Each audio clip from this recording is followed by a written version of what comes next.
지난 시간들과 과정들에 또 하나님께 감사와 찬양 올려드립니다. 제가 한국 이번에 비행기 타고 가면서 장거리 비행은 처음 혼자 했어요. 그러니까 지금 태평양 건널 때는 항상 가족들이랑 같이 왔다 갔다 했잖아요. 근데 이번에는 오롯이 저 혼자 오갔단 말이에요. 제 안에 기대가 있었어요. 자, 여러분들 비행기 13시간, 4시간 타시고 가려면 어때요? 막 어떻게 하나 이게 걱정되시죠? 저는 별로 걱정이 없어요. 저는 할 게 너무너무 많아요. 전 노트북, 아이패드, 책, 성경책만 있으면 너무너무 좋은 공간이 됩니다. 아무에게도 방해받지 않고 집중해서 뭔가 할 수 있고 누릴 수 있는 시간이 되기 때문입니다. 근데 비행기가 여러분 그거 아시죠? 이렇게 한국 가는 비행기 3열, 3열, 3열 이렇게 되는 거 아시죠? 제가 비행기 그 창가 쪽 있는 끝에 앉아 있었어요. 그런 기대감을 가지고 앉아 있었습니다. 그리고 제 옆에는 잘 모르는 아주머니가 한 분 계셨고 그 옆에는 좀 젊은 청년이 한 명 앉아 있었습니다. 그러니까 그 아주머니는 어떻게 되셔서 중간에 끼어 계셨던 거죠. 근데 여러분 그거 아세요? 제가 가만 보니까 아저씨와 아주머니의 특징이 있어요. 자, 아저씨는 저도 아저씨지만 만약에 여러분이 뭘 시작하시는데 시동을 걸어보고 막 이렇게 뭔가에 음을 실어가지고 얘기를 하시잖아요. 그러면 아저씨가 확실합니다. 그때부터는. 그러니까 아주머니의 특징이 있어요. 아주머니 특징은 뭐가 있어요? 자기가 하는 행동을 옆에 생중계 해줍니다. 그래서 이걸 가방에 좀 넣어볼까? 뭐 이렇게. 그리고 이거 좀 먹고 싶은데 뭐 이러면서 이거 정리를 해야겠다 뭐 이러면서 하시는 거예요. 아주머니가 자기의 행동을 아무도 없었어요. 앞에만 남편이 앉아 계셨는데 우리 양쪽에 있는 우리 남자 청년과 저에게 생중계를 해주기 시작했습니다. 그러면서 뭐 주섬주섬 이걸 넣어볼까 빼볼까 이거 올려야 되나 내려야 되나 계속 얘기를 하시는 거예요. 제 마음 안에 저는 혼자 좀 집중하고 조용히 홀로 오롯이 뭐 말씀과 책과 뭐 설교 준비 막 이런 것들 막 할 생각에 이제 기대가 있는데 계속 말씀을 하시니까 제가 걱정이 되기 시작했어요. 근데 이제 더 큰 문제가 하나 생겼습니다. 아주머니가 혼자 계속 하시는 말씀이 반복하기 시작한 말씀이 있어요. 그게 뭐냐면 망했다. 큰일 났네. 어떡하지? 큰일 났네. 계속 얘기를 하시는 거예요. 그래서 왜 그러나 도대체 나는 영문을 모르니까 뭐가 망한 건가? 나 같은 비행기 탔는데 불안하게. 그래서 자꾸 얘기를 하는데 가만 들어보니까 그 제가 탄 비행기가 전날 체크인을 하면서 좌석이 조금씩 바뀌었던 것 같아요. 그러니까 일찍 체크인한 사람들은 이제 그렇게 됐는데 뭔가 예전에 자기가 기록해놨던 그 좌석이 바뀐 거예요. 저도 돌아오는 날에 좀 늦게 체크인했더니 가운데 자리밖에 없었어요. 그래서 부득이하게 가운데 앉고 좀 불편하게 느낌을 가지고 왔거든요. 근데 이 아주머님이 본인이 예상했던 건 창가 쪽 자리였어요. 자기가 해놓은 건. 근데 본인이 느꼈을 때 화장실을 많이 가시는 분인 거예요. 그러니까 여기 가운데에 앉아서 화장실을 자주 갈 생각을 하니까 이 청년한테 미안한 거죠. 그리고 불편한 거예요. 그래서 큰일 났네. 망했다. 이거를 계속 얘기를 하시는 겁니다. 저는 그 창가 쪽 자리이기 때문에 제가 바꿔드릴 수도 없어요. 근데 제가 걱정이 되기 시작했습니다. 14시간 동안 그렇게 가시면 어떡하나 하는 마음이 제 마음 안에 있었어요. 근데 다행히 그 아주머니가 좀 몇 번 하시다가 조용히 가셨습니다. 근데 처음에 제가 느꼈던 감정은 좀 걱정도 되고 좀 조용하게 시간을 보내려고 했기 때문에 제 마음이 좀 불편했다고 했잖아요. 근데 이륙을 하고 나서 그 아주머님이 저를 이렇게 완전히 고개를 돌리진 않지만 제 쪽을 이렇게 살짝 보시면서 이렇게 얘기하셨습니다. 죄송해요. 제가 나이가 들어서 그래요. 이렇게 얘기를 하시는 거예요. 그러면서 프링글스 아세요, 여러분? 이렇게 통에 들어있는 긴 과자 있잖아요. 그거에 한 3분의 1을 쑥 퍼가지고 저에게 주시기 시작했습니다. 괜찮다고 하는데 더 먹으라고 자꾸 주십니다. 근데 제 마음이 눈 녹듯이 녹기 시작했어요. 과자 때문에 그랬겠어요, 여러분? 제가 그 프링글스 하나에 제 마음을 팔았겠습니까? 그게 아니라 그 아주머님이 웃는 게 너 지금 과자에 너 마음을 팔았구나 지금 이렇게 웃습니다. 그게 아니고 그 아주머님이 저에게 말을 걸었고요. 그래서 그 아주머니와 저의 관계가 생겼기 때문에 그래요. 자, 잘 보세요.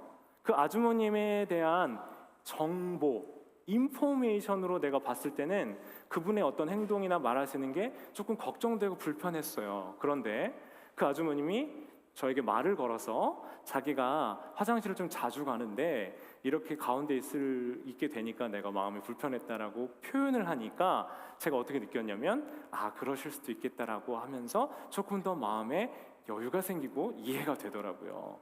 여러분들, 제가 근데 느낀 게 있어요. 중요한 한 부분을 제가 캐치를 했어요. 자, 그 아주머님이 바뀐 건 하나도 없습니다. 그런데 정보가 바뀌어서 저와 관계가 됐을 때 비로소 그 불편했던 것들은 바뀌어져 편안하고 아주 나쁘지 않은 것이 된 것을 제가 경험했어요. 하나님의 말씀, 진리도 여러분 비슷하지 않겠어요? 자, 성경에는 진짜 많은 인포메이션이 있어요. 정보가 있다고요. 창조에서부터 시작해서 우리 믿음의 선진들의 삶, 그리고 영적 질서와 진리에 대한 것, 하나님의 뜻에 대한 예수님의 생애, 그리고 앞으로 일에 일어날 장차에 대한 요한계시록의 예언까지 많은 이야기들이 담겨져 있어요. 근데 이 많은 이야기가 담겨져 있다 보니까 우리가 이걸 빨리 정보로 좀 알고 습득하고 싶은데, 성경을 어떤 정보로 알려고 하면 이게 이 정보 자체로는 굉장히 이해하기 어렵고 힘든 게 된다는 거예요. 근데 그 정보가 바뀌어서 관계가 될 때, 곧 성경이요, 내게 인포메이션, 정보로서가 아니라 하나님을 알게 하는 인격적 관계를 형성해주는 통로가 될 때 이 성경의 의미는 바뀌게 되는 줄 믿습니다. 그러니까 여러분, 단순히 정보가 중요하잖아요. 성경을 박사까지 하신 분들 중에서도 하나님을 믿지 않고 예수님을 믿지 않는 박사님들이 있어요. 그분들은 성경을 뭘로 보는 거예요? 역사적 기록으로 보는 거예요. 아무리 많은 기록에 대한 인포메이션을 가지고 있어도 이 정보로 끝나지 아니하고 이것이 바로 우리에게 말씀하시는 하나님의 메시지가 될 때 이 말씀이 우리를 살게 하고 회복시켜주며 하나님과 연결되는 통로가 될 줄 믿습니다. 여러분, 오늘 우리 본문을 보면요, 우리가 조금 너무 교회 다니면서 익숙해진 표현인데요, 악마, 마귀, 그리고 악한 영이라는 표현이 나와요. 이거를 정보로 인식하려고 하면 이 정보는 난해합니다.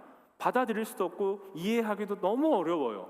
그런데 이것을 어떤 사람은 내가 눈으로 보고 귀로 듣는 것만 믿겠어 하면서 물질주의고 유물주의적인 관점으로 이 세상을 이해하는 사람에게는 이 정보는 받아들이고 어려운, 이해하기 힘든 겁니다. 그러나 이 시간 그것이 아니라 그걸 뛰어넘어서 우리가 보고 있는 세계 너머의 세계에서 말을 걸어오시고 말씀하고 계신 그 하나님께서 여러분에게 오늘 이 영적인 것이 무엇인지, 그 진리의 메시지가 무엇인지를 알게 하시고 깨닫게 해주시길 주님의 이름으로 축원합니다.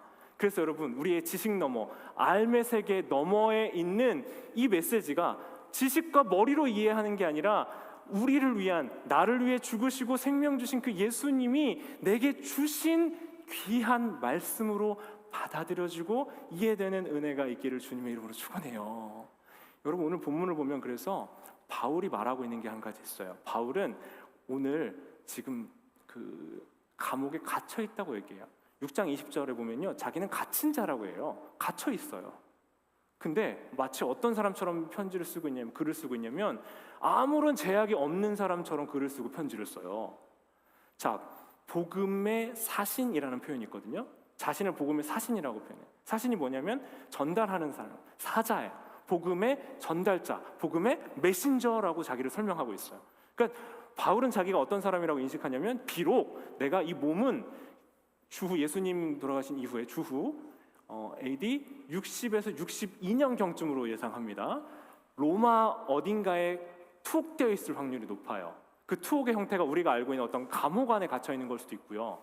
이때는 가택연금을 감옥 형태로 쓰기도 했기 때문에 바울이 집 밖을 나가지 못하는 갇혀있는, 집 밖에 가택연금 되어 있는 상태일 수도 있는데 정확하게 뭔지는 알 수는 없어요. 근데 그게 중요한 게 아니기 때문에 뭘로 이해하시면 되냐면, 바울은 지금 자유롭지가 않다, 지금 갇혀있다. 근데 어떤 사람처럼 글을 쓰고 있냐면 어디든 갈 수 있고 어떤 진리든 다 전파할 수 있는 사람처럼 에베소 교회를 향해 편지를 쓴 것이 바로 에베소서라는 거예요. 그리고 바울이 또 이야기하고 있는 게 있어요. 에베소서 6장 12절의 말씀을 우리가 같이 한번 보겠습니다. 자, 함께 하십니다. 시작. 우리의 싸움은 인간을 적대자로 상대하는 것이 아니라 통치자들과 권세자들과 이 어두운 세계의 지배자들과 하늘에 있는 악한 영들을 상대로 하는 것입니다. 자, 여러분 보세요. 우리가 싸우는 것이 뭐라고요? 인간을 적대로 하는 것이 아니라고 얘기하고 있어요. 보이지 않는 약한 영들과 싸우고 있다. 자, 바울이 얘기하는 게 뭐냐면 자기는 지금 매여 있고 갇혀 있는데요. 자기는 지금 자유로운 사람처럼 얘기할 수 있는 건 우리의 싸움은 육체적으로 눈에 보이는 어떤 대상들과의 싸움이 아니라 악한 영들과의 질서와의 싸움이다라고 인식하고 있기 때문에 너무너무나 자유로운 사람처럼 지금 말을 하고 있다는 거예요. 눈으로 보이지 않는 실제가 있다라는 걸 확신하고 그 눈에 보이지 않는 실제를 생각하고 눈에 보이지 않는 실제와의 싸움을 지금 하면서 편지를 에베소 교회에 써주고 있다는 거예요. 여러분, 우리가 어떤 악한 영적이다라고 생각할 때 우리가 딱 떠오르는 우리의 어떤 사고의 한계가 있어요. 매스컴, 미디어, 방송이 만들어낸 그 악한 영의 이미지가 있어요. 우리에게 악한 영향을 끼친 한국의 대표적인 전설의 고향 아시죠? 뭐 귀신 이런 이미지가 아니라는 거예요. 특히 악한 영 하는 악한 권세, 마귀하면 천사와 마귀의 이미지가 우리 안에 딱 부착되어 있어요. 제가 챗 GPT한테 제 사진을 넣어주고 딱 이거 만들어 달라 해서 한번 띄워주세요. 자, 짠. 자, 왼쪽 오른쪽에 천사. 야, 치워주세요. 이제 우리 눈에 빨리 없어져야 돼. 넘겨 없어야 돼. 됐어요. 자, 눈앞에 천사가 이쪽에서 얘기해요. 야, 천사가 선하게, 야, 박 목사야, 네가 그래도 목사고 그리스도인인데 네가 희생하고 사랑해야지. 괜찮아, 선하게 행동해, 희생해, 양보해. 이쪽에서, 야, 너도 목사지만 사람인데, 야, 네 거 챙겨야지. 그 네가 먼저지. 그리고 야, 그렇게 행동해도 아무도 몰라. 이렇게 우리 안에 인식이 어떻게 돼 있어요? 이 선과 악의 구도로 뭔가 선의 모습은 하얗고 깨끗한 모습, 악한 이미지는 뭔가 뿔이 나 있고 막 화가 나 있는 모습으로 꼬리가 이렇게 돌돌 말려 있어가지고 그런 이미지로 우리가 딱 고착을 시켰다라는 거예요. 그게 우리가 가지고 있는 악의 이미지이라는 거죠. 근데 여러분, 악은요, 그 어떤 특정하고 어떤 우리가 봤을 때 두려운 모습으로 존재하지 않아요. 자, 악의 평범성이라는 표현이 있어요. 악의 평범성. 자, 악의 평범성이라는 말은요, 한나 아렌트라는 그 독일 유대계 출신의 미국에서 활동했던 정치 철학자의 이 한나 아렌트가 그 예루살렘의 아이히만이라는 책에서 이제 했던 표현입니다. 악의 평범성. 우리가 생각하는 악의 이미지는 딱 정해져 있어요. 그런데 악의 모습이 평범할 수도 있다라는 겁니다. 자, 2차 세계대전 그 나치의 학대하고 유대인들 학살했던 사람이 누구예요? 여러분 말하려고 하는 그 누구예요? 누가 그랬어요? 히틀러가 했죠. 근데 히틀러는 전쟁 이 마무리되면서 살았어요, 죽었어요? 죽었습니다. 네, 죽었어요. 그런데 전쟁 후에도 살아남은 사람 중에서 이 히틀러에게 조력하면서 유태인 학살을 주도했던 사람이 있어요. 그 사람의 이름이 아돌프 아이히만이라는 사람이에요. 근데 이 예루살렘의 아이히만이라는 책에서 보면 나중에 전쟁이 끝나면 전쟁 그 재판하는 거 아시죠? 전쟁 재판에 이 아이히만이 나온 모습을 묘사하거든요, 한나 아렌트가. 우리가 생각하는 학살자 600만의 유태인을 학살한 사람이면 이미지가 어때야 돼요? 진짜 막 무섭게 생기고 악하게 생기고 딱 보면 진짜 저 인간 저럴 줄 알았어, 저렇게 생길 줄 알았어, 약간 이렇게 생겨야 되는데 그게 아니었다는 거예요. 그 아이히만의 모습, 전쟁 재판에 나온 아이히만의 모습은 우리 주변에 볼 수 있는 너무 흔한 아저씨와 같은 모습이었다는 거예요. 그러니까 저 사람 참 은퇴하시고 참 그냥 여유롭게 생을 마무리하고 잘 보내고 계신 우리 주변에 있는 아파트 단지에 있는 어떤 할아버지, 그런 모습이었다는 거야, 아이히만의 모습이. 그러니까 악의 모습이 특정하고 무서운 모습으로 존재하지 않는다라는 걸 한나 아렌트가 그 예루살렘의 아이히만의 책을 통해서 이야기해 줬던 거예요. 자, 사랑하는 여러분, 악의 모습이 어떻게 존재한다고요? 악의 모습이 악의 모습으로 존재하지 않는다는 거예요. 우리가 이미지를 가지고 있었던 그 형태로 존재하지 않는다라는 거예요. 여러분, 성경의 말씀을 보면 인간이 처음으로 유혹을 받았던 장면이 창세기 3장에 나오죠. 3장에서 뱀이 와서 인간을 유혹하는 장면을 보아도 인간을 유혹하는 뱀의 모습이, 여러분, 우리가 방송에서 애들 미디어에서 만들어낸 것처럼 이렇게 와가지고 하와이야 이런 딱 들어도 간사하게 생겼어, 이런 모습이 아니었다는 거죠. 어떻게 왔겠어요? 생각해 보세요. 어떤 목사님 표현대로요, 만약에 그렇게 간사하고 포악하고 무서운 모습으로 왔으면 하와가 뱀탕을 끓여가지고 남편에게 줬을 거라는 거예요. 근데 뱀의 모습이 어떻게 왔어요? 그냥 자연스럽게 온 거예요. 평범하게 온 거예요. 평범하게 와서 어떻게 해요? 평범하지 않은 이야기를 하는 겁니다. 이렇게 했을 겁니다. 하와에게 와서 물어보는, 자연스럽게 왔어요. 자연스럽게 일상 중에 평범한 모습으로 와서 이렇게 얘기했을 거예요. 와, 하와야, 진짜 하나님이 진짜 너네를 너무 사랑하시나 봐. 야, 이 땅에 저것도 다 너네에게 다스리라고 하시고 너네를 너무너무 사랑하시는 걸 나도 알고 너도 알겠다. 야, 와, 진짜 하나님이 너네 진짜 특별히 사랑하시는데 너무너무 좋겠다. 그러면 하와가 그치? 우리 참 너무너무 감사해. 그러다가 뱀이 이렇게 물어보는 거야. 근데 내가 좀 이해가 안 가는 게 하나 있는데 왜 다 주셨는데 저기 동산 중앙에 있는 선과 악을 알게 하는 나무는 왜 안 주셨을까? 저 맛은 어떨까? 저것만 안 주신 거 맞아? 저건 왜 안 주셨어? 라고 질문했던 거죠. 하와의 생각에 내가 주신 것에 대한 감사, 내 하나님에 대한 사랑, 내 누리고 있었던 모든 은혜 다 있고 뭐가 생각나요? 한 가지, 내게 주지 않고 하나님을 기억하게 하신 저것에 대한 금지, 감사와 사랑은 다 사라지고, 그리고 나서 자기 마음 안에 그 스멀스멀 떠오르는 하나님에 대한 의심과 미움을, 질문을 가지고 뱀에게 되묻는 거예요. 뱀에게 되물으면서 뭘 확인하고 싶어요? 뱀이 정말 그렇게 말씀하셨어? 라고 질문으로 바꾸니까 하노라 죽을까? 하노라 하신 것 명령이 아니고 그렇게 하신 것 같아로 질문을 바꿨다니까, 대답을 바꾼 거죠.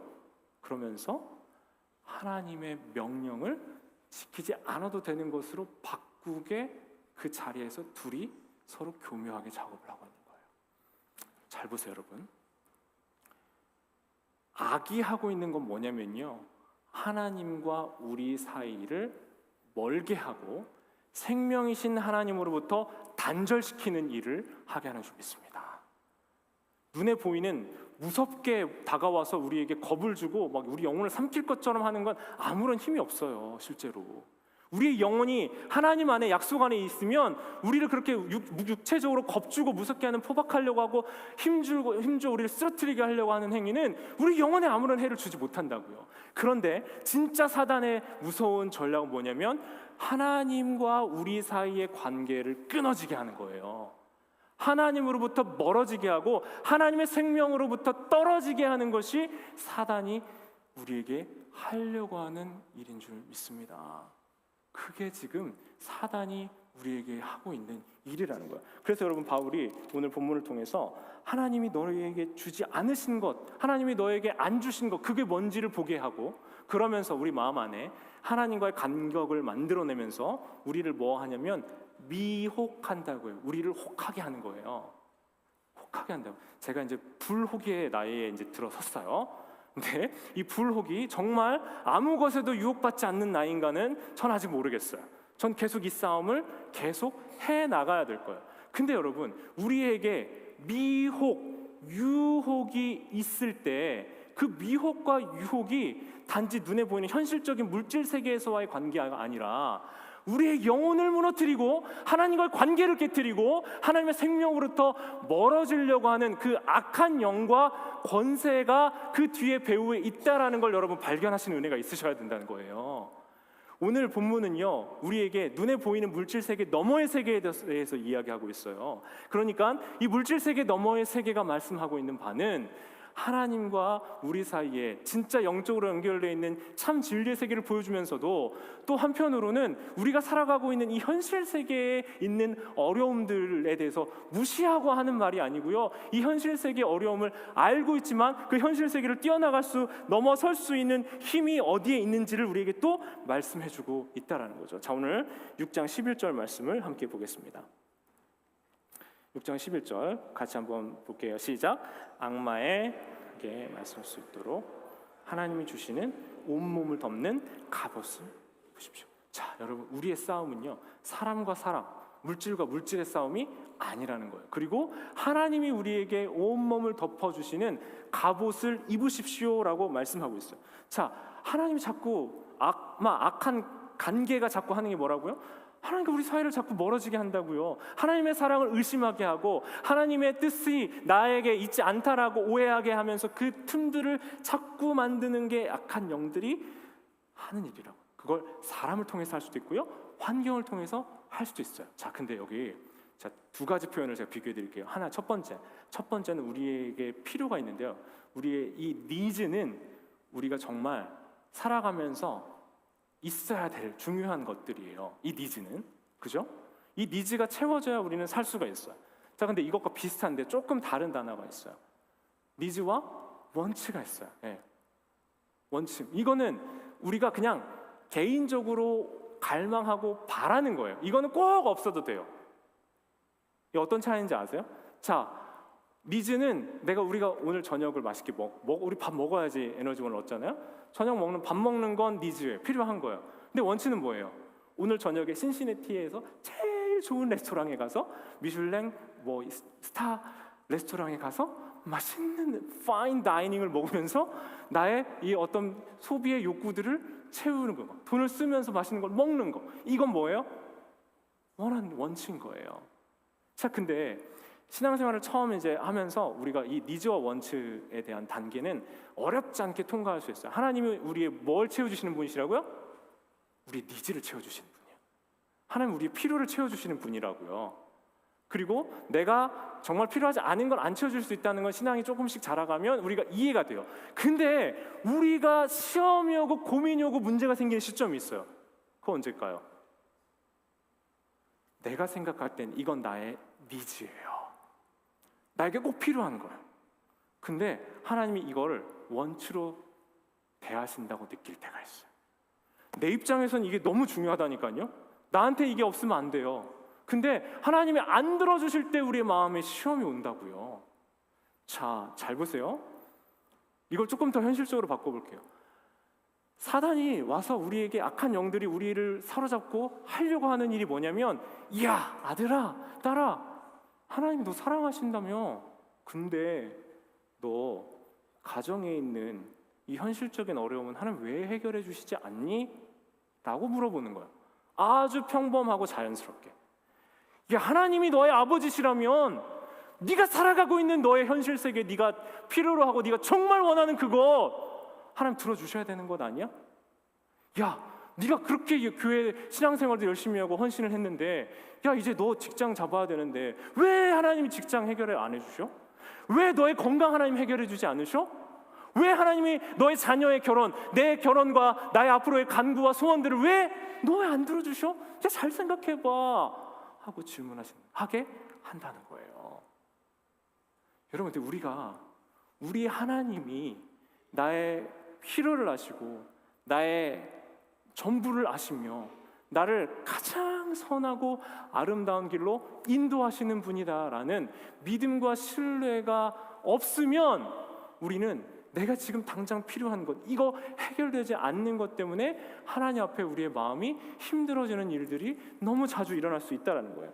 하나님께서는 하나님의 주권 아래에서 우리에게 가장 좋은 것 주신다. 하나님이 나의 아버지시고 나의 왕이시다. 비록 내 눈에 보이는 증거들이 그렇지 않다 할지라도 하나님 나에게 가장 선한 길로 날 인도하셔 라는 걸 잊게 만든다는 거예요. 이게 요즘 여러분 보니까요, 이걸 지금 가장 쉽게 흔들 수 있는 게 물질주의적 세계관이에요. 자, 한국에 요즘 유행하고 있는, 여기도 MZ들이 있죠. MZ님들 안녕하세요. 네, MZ님들. MZ들 사이, 우리 청년들은 아닌데요, 이런 표현이 유행한다고 그래요. 나음 당함. 네. 나음을 당했다고 표현해요. 왜요? 제가 보니까 한국 사회에 경쟁이 너무 치열해요. 그리고 서로 조금 더 잘 살아야 되는 이 서열화가 너무 심하기 때문에 이 경쟁의 치열함 속에서 앞으로 미래에 대한 소망은 없고 부정적이고 비관적인 전망들만 계속 하다 보니까 삶이 너무 힘든 거예요. 이해가 되기도 해요. 내가 너무 이렇게 힘든 사회 환경과 나의 이런 가정 환경과 내 어떤 외모나 지식 이런 게 내 마음에 안 들어요. 저기 비교하다 보니까 나는 이렇게 안 태어났어야 되는데 내가 내 부모에 의해서 강제로 태어나치게 됐다라고 표현을 쓰는 거예요. 낳아주시고 길러주셔서 감사합니다가 아니고요, 이런 표현들을 하기 시작했다라는 거예요. 근데 여러분, 일면 이해가 되기도 합니다. 경쟁이 너무 힘들고, 특히 한국 사회 그 아파트 주인이 아파트더라고요. 아파트 어디 사냐, 아파트 얼마짜리 사냐, 있냐 없냐, 이게 너무 중요한 사회가 돼버렸더라고요. 근데 여러분, 그런 사회에 너무 경쟁적이고 치열하게 살다 보니까 이런 마음의 어떤 허탈함이나 비교하면서 오는 아픔들이 있는 게 너무 이해가 돼요. 근데 문제가 뭐예요, 여러분? 그렇게 당함이라는 표현으로 부모를 탓하고 환경을 탓하기 시작하면 비교 가운데 계속 탓하는 것만 하는 거예요. 내 안에 주시고 내게 허락된 삶에 대한, 생애의 소중함에 대한 감사가 없어요. 그리고 평생 계속해서 반복해서 하는 게 뭐예요? 내가 이게 어때서, 외모가 어때서, 머리가 어때서, 가정 형편이 어떻고, 부모의 재력이 어때서, 내게 주어진 조건이 저기 뒤에서부터, 흙수저에서부터 맨날 하는 얘기가 그 안에서 반복하는 얘기라는 거죠. 근데 여러분, 제가 한국에 있는 그리스도인 친구들을 만나보고, 제가 친구들도 만나고 얘기도 들어보고 같이 교제하다 보니까 딱 그 두 부류, 그리스도인이에요. 똑같은 그리스도인이에요. 근데 두 부류로 나눠요. 자, 첫 번째는 이렇게 내 삶의 처지를 자꾸 누군가 비교하면서 내가 좀 더 낫지 못하고 계층의 사닥다리를 더 올라가지 못한 것 때문에 힘들어하는 사람들이 있어요. 그러면 교회에 대한 비관적 시선, 목사에 대한 부정적인 시선, 교회에 대한 비난들을 가지고 교회가 뭐가 잘못됐고 그래서 나는 이렇게 신앙생활하는 것이 합당하다라고 생각합니다. 그런데 어떤 사람들은요, 어떤 그리스도인들은 자기가 주어진 삶에 처한 환경들이 결코 없던 것을 기억하고 알면서 내게 주어진 환경 속에서 그리스도의 뜻과 법과 방식대로, 그 질서대로 살아내려고 무던히 애쓰고 신앙적이고 대안적인 공동체를 만들어가고 그 안에서 예수 그리스도의 뜻대로 살아나기 위해서 애쓰는 사람들이 있더라고요. 사랑하는 여러분, 우리 신시내티 한인장로교회는 어느 쪽입니까? 저는 우리 신시내티 한인장로교회 대한공동체가 됐으면 좋겠어요. 이 세상에서는 안 통하는 이야기, 이 세상에서는 말도 안 되는 이야기, 그러나 하나님 나라의 영적 질서와 원리는 이곳에서 통하는 그런 아름다운 공동체가 되었으면 좋겠습니다. 밖에선 말이 안 된다니까요. 밖에선 내 이익대로 내 주머니에 채워야 되고 그 방식대로 살아야 된다니까요. 근데 우리 안에 모두가 갈망이 있어요. 하나님의 뜻과 질서 안에서 하나님의 나라인 천국을 살아가고 싶은 갈망이 있어요. 그러면서 그들은 그렇게 살지 않는다고요. 그런데 어떻게 천국을 살 수가 있어요? 우리는 그 천국의 방식을 살아내며 이 신시내티 한인장로교회 안에서 그 하나님 나라를 이루어가는 이 세상에 대안된 공동체가 되길 주님의 이름으로 축원합니다. 주님의 이름으로 소원합니다. 안 할 거예요? 아멘. 네, 주님 감사합니다. 사랑하는 여러분, 그래서요, 우리가 알아야 되는 건요, 우리의 눈에 보이는 혈과 육의 싸움, 눈에 보이는 물질 세계의 싸움으로만 여러분의 삶을 해석하기 시작하면 여러분, 비난, 부정, 절망, 낙심이 여러분을 언제 삼켜도 이상하지 않다는 거예요. 늘 말씀드리죠. 환경은 여러분 편인 적이 없어요. 상황은 우리 편에 선 있는 적이 없어요. 그러면서 또 한편으로 그런 생각이 들어요. 목사님이 너무 순수하시네. 살려면요, 이 세상 살아가려면 목사님처럼 그런 소리 하면 안 돼요. 사회생활 못 해봐가지고 저러는 거야. 여러분, 제가 영적인 싸움을 싸워야 된다. 하나님의 뜻과 진리를 분별하고 그걸 우리 삶에서 실현하고 살아야 된다라고 이렇게 얘기해야 하고 할 수 있는 이유가 있어요. 여러분 누가 싸우는 거 저도 평화주의자예요, 여러분. 믿거나 말거나. 누구랑 부대끼고 다툼이 있는 건 별로 안 좋아요. 그런데 제가 딱 느낀 게 뭔지 아세요, 여러분? 그 외부에 좋은 목사님들이 이렇게 와서 설교하시고 제가 딱 돌아오니까 여러분이 저를 너무 잘 반겨주시거든요. 근데 약간 호랭이 담임 선생이 돌아왔다, 약간 이런 느낌으로 저를 맞아주시는 걸 느꼈어요. 영적인 약간 텐션과 긴장으로 다시 긴장감을 느끼는 걸 전 너무 감사하게 생각합니다. 그런데 누구도 불편하고 영적으로 부대끼고 싸움 안 원해요. 누가 원해요? 그냥 편안하니 인생을 즐기고 여유 있게 유유자적. 저도 목사지만요, 한 인간으로서는 이렇게 편안한 제 페이버릿 시간은 주일 저녁입니다. 그 편안하고 무엇에도 방해되지 않는 편안한, 뭘 먹어도 맛있는 그 시간이 저도 제일 좋아요. 근데 여러분, 우리의 영적 싸움은요, 우리가 생각하는 것만큼 우리 소풍 온 그리스도인처럼 이 땅을 살아가는 게 소풍처럼 우리에게 주어지지 않았기 때문에 우리에게는 싸움이 있을 수밖에 없다는 거예요. 자, 프레드리 뷰크너라는 우리 미국의 작가, 기독교 작가 이렇게 얘기를 한 게 있어요. 우리의 싸움에는 두 가지 종류가 있다는 거예요. 전쟁에는 첫 번째는 정복 전쟁이에요. 정복 전쟁은 무슨 전쟁입니까? 내 영토가 아닌 다른 곳에 가서 땅을 확장하고 물건, 재화, 인력, 리소스를 더 가져와서 뭔가를 더 낫게 하는 목적을 가진, 뭔가 의도를 가진 나가는, 싸우는 전쟁인 거죠. 자, 그런데 그리스도인의 전쟁은요, 이 정복 전쟁이 아니라 두 번째 해방 전쟁이라는 거예요. 이걸 잘 기억하셔야 돼요. 무슨 말이에요? 우리는 지금 세상의 정세, 권세, 이 세상의 질서, 이 세상 우리가 살아갈 수밖에 없는 이 상황에 삶의 현실적인 문제들이 나를 사로잡고 있다는 거예요. 여러분은 난 자유로운데요, 목사님? 저는 제 마음대로 할 수 있는데요?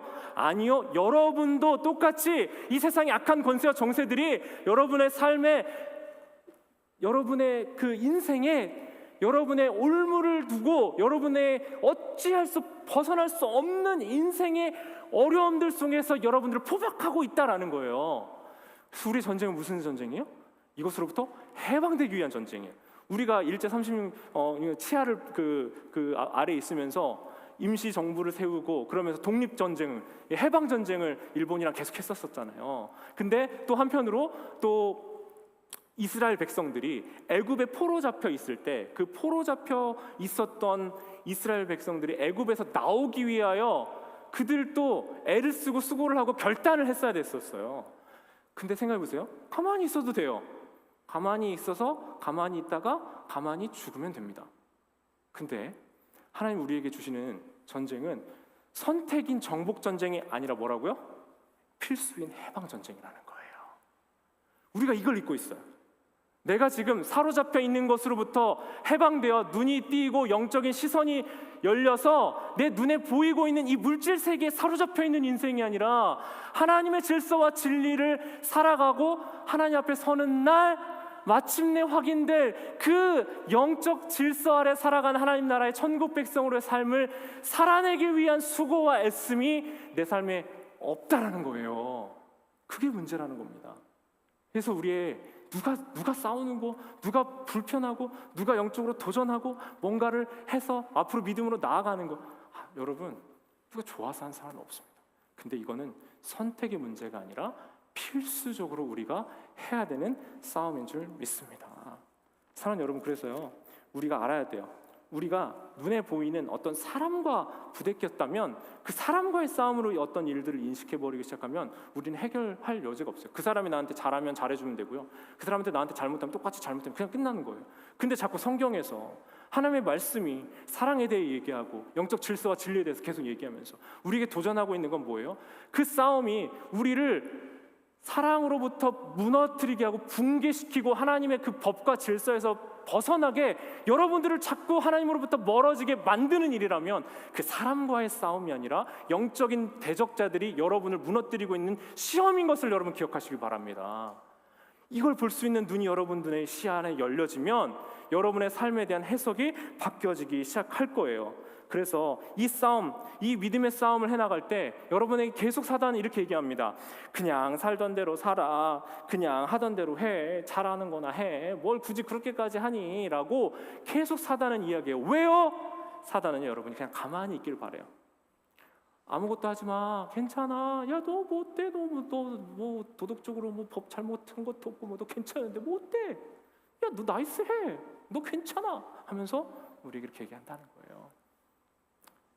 왜요?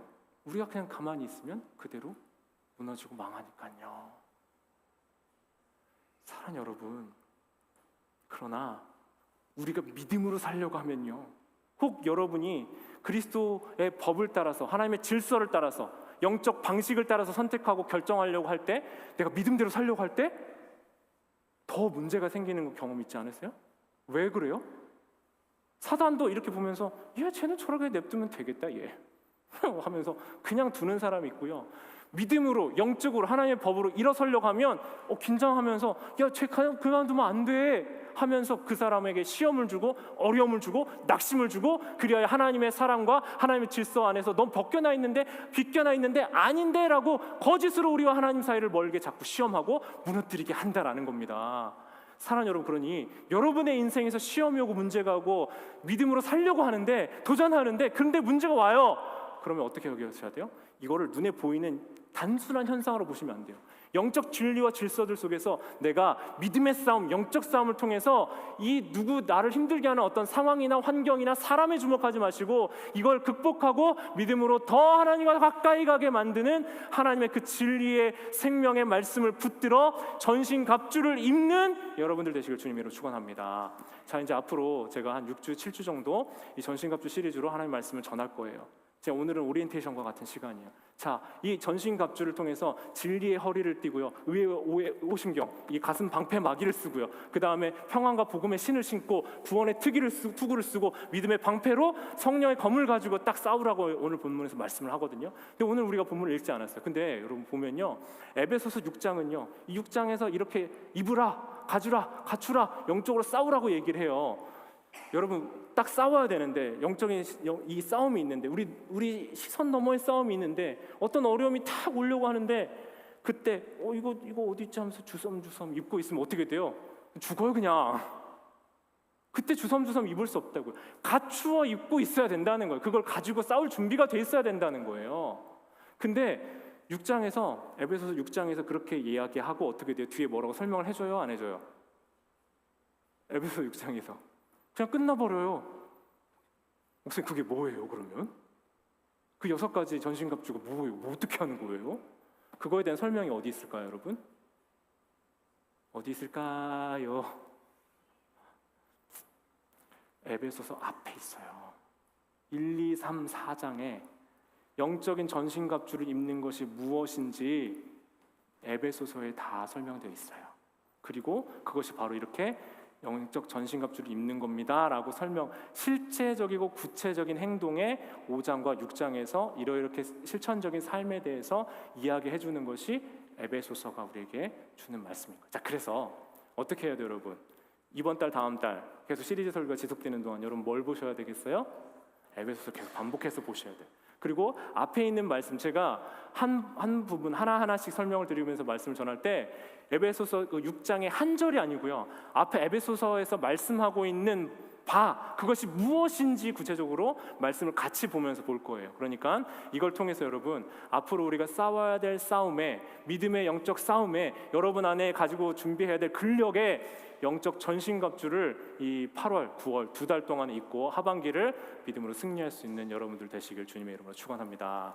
우리 지금 같이 기도할 건데요, 제가 이런 우리 그 청소년들 사역할 때 그 얘기를 했어요. 이 영적 전신갑주를 입고, 또 우리 청소년들 믿음으로 한 12명이 제자훈련 신청했거든요. 이 친구들 데리고 영적 특공대를 제가 만들어 보고 싶어요. 그러면서 이 친구들 정말 특별하게 사랑하고 관심 갖고 훈련하고 싶습니다라고 부모님들을 다 모아서 처음 시작하면서 이렇게 제자 훈련 기도회를 했습니다. 그때 잘 끝나고 한 부모님이 오셔서 저한테 시비를 거신 건 아니에요. 기분 나쁘게 말씀하신 건 아니에요. 근데 목사님, 전에도 제가 아이들 이런 영적 특공대와 같은 이런 개념적도 알고 있고 한데, 요지는 이거였어요. 애들 삶이 힘들고 애들 공부하기도 바쁜데 어떻게 이런 영적 전신갑주 특공대, 그냥 너무 힘들잖아요. 애들 너무 피곤하잖아요. 너무 지치잖아요. 저도 동의합니다. 여러분 지금 당장 내일 아침에 일어나가지고 학교 가고 직장 가고 할 여력도 없고 힘도 없고 뭔가 내가 좀 더 하고 싶어도 못하는 게 많아요. 목사님, 저 자꾸 무슨 영적인 싸움을 해야 되고 전신갑주를 입어야 된다. 근데 여러분 안에 이 영적 질서와 진리가 잡히면요, 여러분이 살아갈 현실 세계의 우선순위와 분별들이 자연스럽게 일어날 수 있게 될 줄 믿습니다. 이게 있으면 여러분 눈에 보이는 것이 단순하게 물질주의적 세계 관점으로만 끝나지 않고 그것 너머에 계신 하나님의 일하심과 여러분에 대한 하나님의 역사하심, 그리고 하나님의 사랑과 내가 살아갈 삶에 대한 분별들이 일어나게 될 줄 믿어요. 이걸 자꾸 미루면 미룰수록 여러분, 우리의 싸움은 자꾸 지치는데 내 몸의 육신의 싸움, 내 현실의 싸움, 바뀌지 않는 그 반복되는 현실 속에서 좀 더 나아지거나 좀 더 나빠지거나의 싸움 안에서 계속 쳇바퀴 돌듯이 돌고 말 거라는 거예요. 예수님께서 이루신 승리, 예수님께서 싸우신 싸움, 그분께서 이미 이루신 일이 우리에게 선물로 주어졌어요. 그래야 우리는 예수 그리스도로 덧입을 수 있게 된 거예요. 그리스도를 덧입는다는 건 여러분, 우리는 약해요. 여러분 그거 아세요? 아이언맨 아세요? 아이언맨 어떻게 해요?